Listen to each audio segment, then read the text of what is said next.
เปิดแล้วเปิดตั้งแต่เอาพี่น้องเปิดคลิปเปิดภาพมาบัดนี้เนาะกามาพบพ่อกำลังใส่คือเก่าเอาสบายดีเด้อสบายดีสวัสดีพี่น้องFC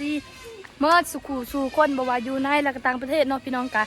ยินดีทุกท่านสุดจ้องน้องใส่ลุยคือเก่ามื้อนี้ก็มีแนวให้น้องรักเนาะพี่น้องนี่กิ้วนี่แหละของชอบของลาวเลยแล้วว่ะกินเทื่อนึงมื้อนั่นครั้งแรกในชีวิตให้เพิ่นกินครั้งที่2บัดนี้เพิ่นมาติดใจพี่น้องเอาสบายดีเด้อสบายดีสวัสดีพี่น้องFCปลาลุงมาสู่ทุกคนบ่ว่าอยู่ในและก็ต่างประเทศเนาะพี่น้องค่ะยินดีต้อนรับผู้ส่องน้องสายลุยคือเก่านี่สิพาเพิ่นไปตำก่อนพี่น้องก็มากับสาวเพชรน้องมีนาคือเก่าคือเดิมพี่น้องนะทางเพิ่นสบายดีเด้อเลย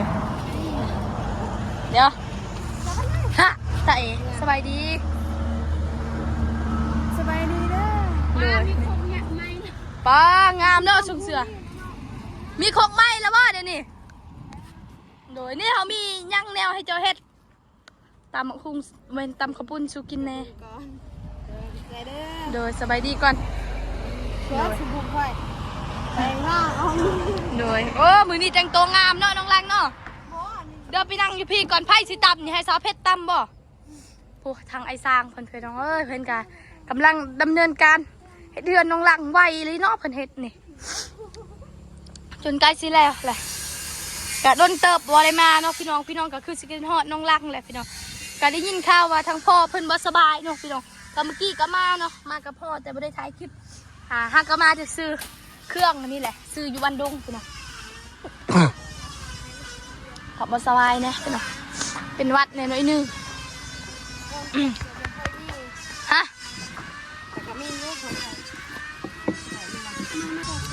เอากระทินบ่ไปเอากระทินนี่ให้ซอเพชรตำไปให้ซอเพชรดำเนินการสิไปเอากระทินบ่กับน้องมีนาบ่ไปก็ได้ ฉันนี่แหละพอดีแล้วน้องลังบ่ได้กินมะเพ็ดลายบ่ใส่ไปแล้วเนาะไปกับลูกไปคน2คนนี่สิไปเอาอันนั้นก่อนปลากระป๋องเดี๋ยวล้างก่อนล้างอีกอย่างนี้ก่อนสาเพ็ดใส่ลายแซ่บลายใส่น้อยแซ่บน้อยพี่น้องสิใส่บ่เกลือบ่ยำมันเค็มใส่นิดนึงเป็นยุคสมัยยังยุคสมัยโบราณเป็นสีจนเป็นสีชมพูมาเลยพี่น้องไอ้ตั้ม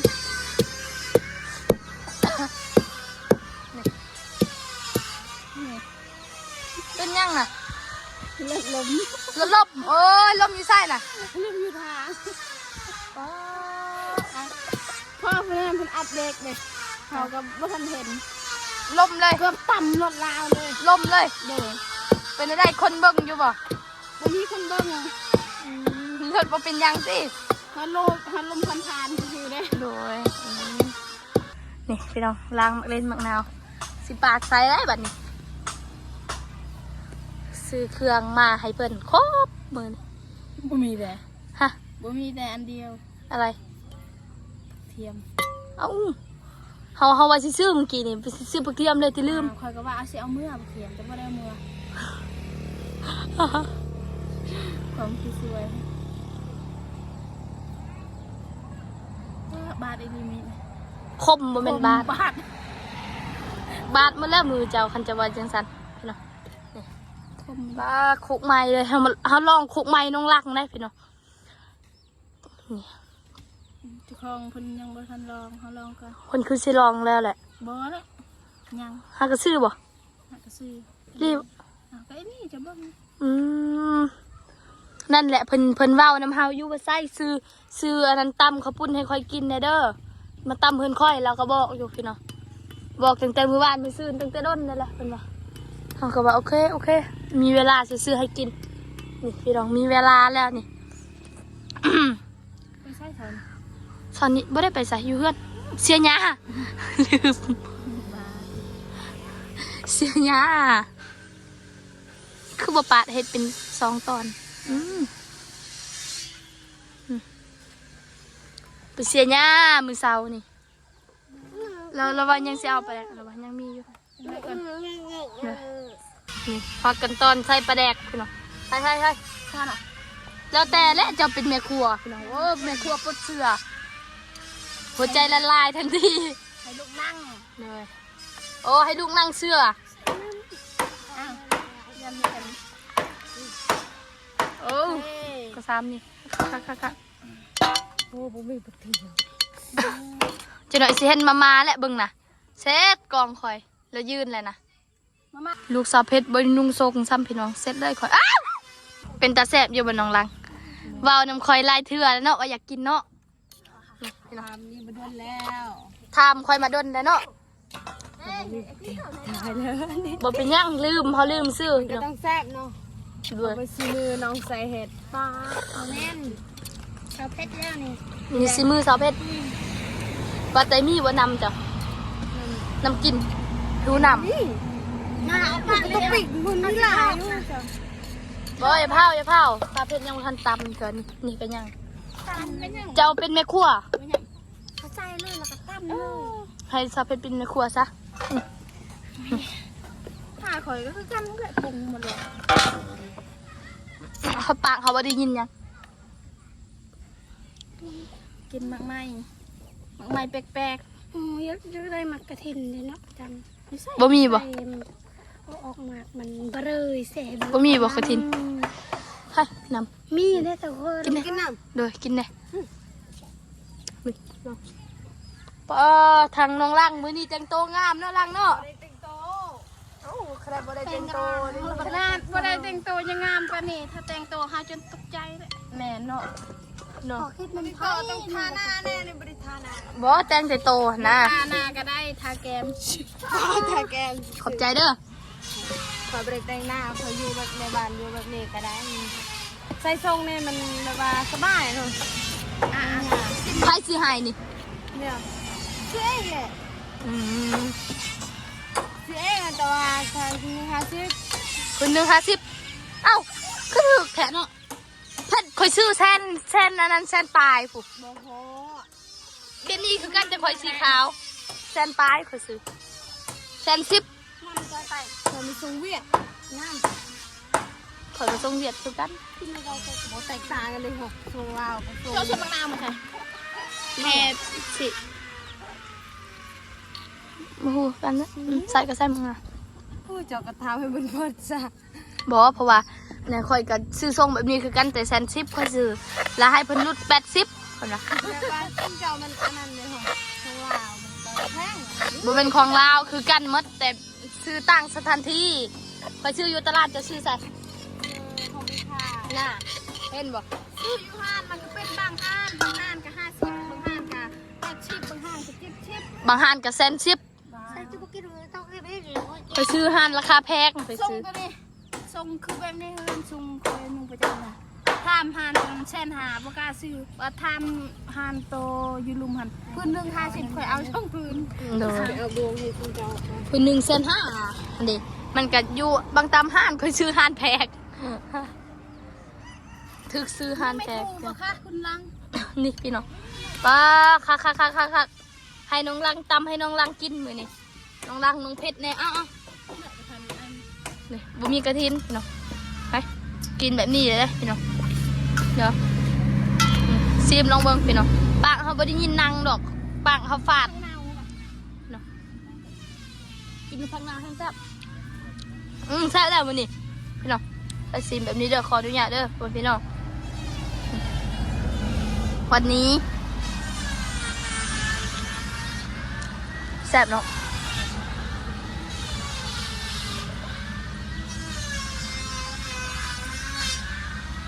ใส่แม่ครัวซิมแซ่บบ่แซ่บบ่ น้ำปลาร้าแม่บุญล อร่อยถูกใจ ำทุกใจเอามาให้ทุกใจ ตับนี่น้องสบายดีเด้อซ้ำสาวสบายดีอีกเทื่อนึงแฮนยังนะคอยถ่ายรูปเมื่อกี้นี่ก็ยกตลอดเนาะเจ้านี่จับยังนี่ผักขะบ่เอายัง ดุยแล้วมักลาดนะ โอ้ยตกใจเลยทั้งสร้างคน มาเด้อไอ้สร้างกินตับจะอีหยัง โอ้ยอันนี้ก็ย่าเรื่องนี้ อย่านะทิมสำเร็จยานห้องไอ้สร้างเพิ่นแม่ จะแมงช้างเยอะ จะมียังเยอะกินส้มเด้อมาเด้อ จ้า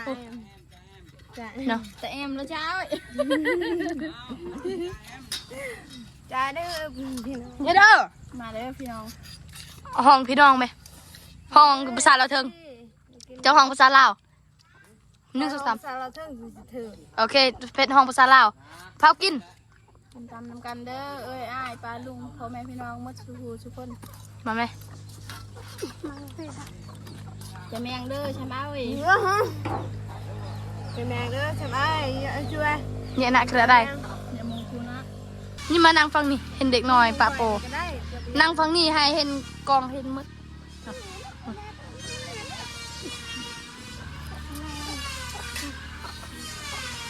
เปิดละ เปิดแล้ว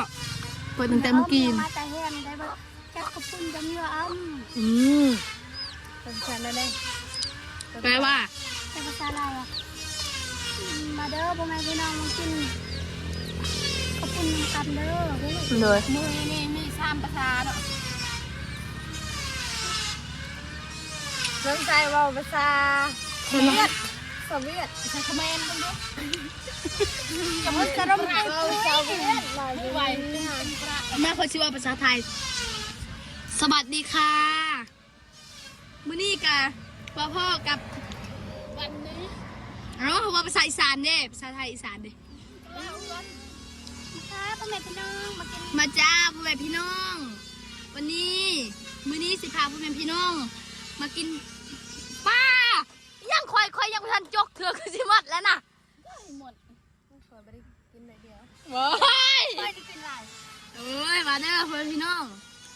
สวัสดีค่ะทุกคนมาแล้วจ้ามากินตำขนมจีนน้ำกันเด้อ แม่นบอก ไทยครึ่งหนึงลาวครึ่งหนึงมาเด้อพ่อแม่พี่น้องข้าวปุ้นมากินตำขนมจีน น้ำจิ้มพ่อแม่พี่น้อง แม่นขนมจีนภาษาไทยเอิญเขาเอิญเขาวปุ้นเป็นเอิญ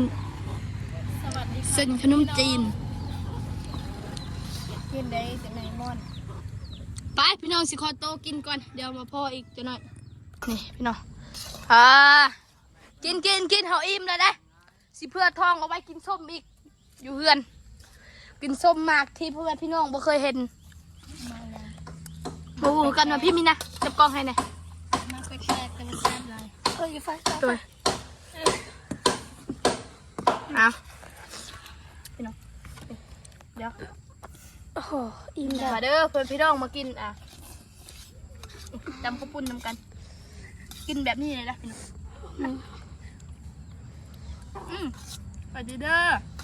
เบิ่ง เราไปล้างมือก่อนน้องล้างกินจากเกลือเลยนี่สองเกลือป่ะ แซ่บปะ สองเกลือกันแซ่บเจ้าเนาะ แซ่บแล้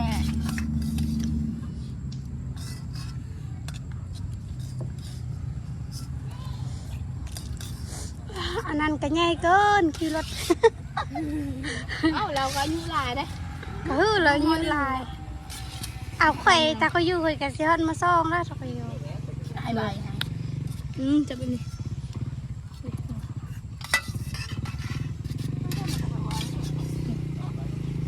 เด้อ บอกไปใหญ่กว่าค่ะ อันจะไอไวอันเนี่ยแม่เนี่ยมันเอาซ้ำคอยเพื่อนแหละเนาะหรือว่าบางเทือเราอายคอยตัวนี้ โอ้เก่งโว้ย มันกาบอกอันไหนเราอยู่ประมาณเท่าไหร่ตัว12น้องชายเขา12 ปีสำคัญกับน้องมีนานี่น้องชายปะ สำคัญกว่าแต่ค่อยเอื้อยเลย เลย2-3 มื้อบ อด อ๋อเป็นมือจะเอื้อยเจ้าอายุ12 ปีนี่น้องชายคนกับอายุ12 ปีนี่เราเกิดเดือน6เจ้าเกิดเดือน6เราเกิดเดือน6วันที่5เจ้าเกิดเดือน6วันที่10เท่าไหร่ ฮันเดแต่เจ้าเป็นอ้ายแล้วอันนั้น10 มื้อยอมแพ้เจ้าก็ได้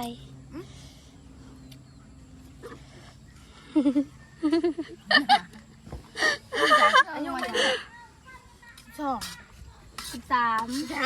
อะไร13แหละ เขา13น้องเขา12 ปีแล้วก็ฟังแม่ เขาใกล้สิจะหน่อยก็ย่างเข้า14แล้ววิทย์แล้ว13เฮาน่ะ เพิ่นจัง แต่13แต่วิทย์แล้ว13ใกล้สิย่าง14ยังบ่ทันย่างเทื่อพี่น้องแต่ก็ใกล้แล้วยังบ่ใกล้แล้วประมาณเดือน8นี่แหละพี่น้อง อันนี้เดือนยังเดือน8อยู่โอ้มีกอดโอ้มีเอาพี่น้องมื้อนี้ก็บ่มีหยังหลายเนาะกะเฮ็ดตามสัญญาน้องล่างว่าอย่ากินตามข้าวปุ้นเนาะก็ซื้อให้กินบัดนี้ดีใจอยู่บ่ ใจ ดีใจขอบใจเขาแม่ กินก่อนกินก่อน ด้วยไปเอาสิคอโต้ก่อนบัดนี้ ได้ก่อน เฮายังจังน้อยอีกบ่น่ะเฮาสิจบคลิปแล้วได้ ขอบใจละลายเด้อซื้อขอบคุณกินตำแหน่งนำกัน โดยบ่เป็นหยัง ดีใจเลย โดย ใส่เอ้ย โดยบ่เป็นหยัง กินแบบนี้นะกิน2เทื่อแล้ว โดยได้กิน2เทื่อมื้อหน้าอีกเด้อซื้อให้กินอีกยังอยากกินอีกบ่คะซื้อให้นี่ เลยเห็นแล้วก่อนอีกนอให้เพิ่นสักซื้อใส่และอันนี้ใส่ ถ้าสักซีก่อนเนาะ แล้วถ้าเราสิบอกตายก็เฮ็ดไว้ก็สิดับก่อนสิพาเราอยู่ในอันนั้นบ่ได้ โดยไปบัดนี้เฮาสิขอตัวลำลาก่อนจบคลิปปิดคลิปไว้เพียงสำนี้ก่อนพี่น้องก็ขอบคุณผู้ใหญ่ใจบุญติดตามรับชมพี่น้องก็ขอบใจป้าลุงที่รับชมอยู่ตอนนี้เนาะพี่น้องเอาก็สำหรับคลิปนี้เนาะก็น้องไส้สิขอตัวไปแล้วสบายดีเด้อทางน้องลังฝากเป็นพี่น้องกดไลค์กดแชร์หน่อยเด้อพี่น้องไปแล้วสบายดีเด้อบ๊ายบาย